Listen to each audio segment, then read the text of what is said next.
Hey Norm. So I've got two variations of the landing page now. Um, with both of them, can you make these changes, please? So on this one now, we've just got the Jout method call to action on the top here, taking out the book. So can you make this box here the same width as the video? So make that same width as the video, and try to reduce the space, this empty space above the video and the image there. And then so now the book call to action is going to be down here. Can you reduce the size of that? Maybe get the you could probably remove the name and email from above and just have it as a placeholder in the field.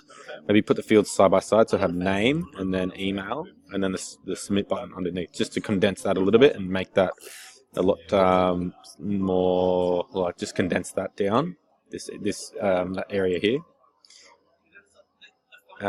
So for the second one,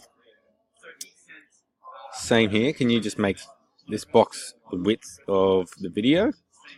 So we should bring that first fold up a little bit, reduce the size above the video there, and that should be it. And then we'll also need to just make sure that you connect up these buttons. I noticed I'm not going through to anything, so connect these buttons up, and then just connect it through to the existing order and confirmation page that we've already got set up on the other funnel. And then when you've done that, can you just connect it to the Jout method and just replace it with the existing one?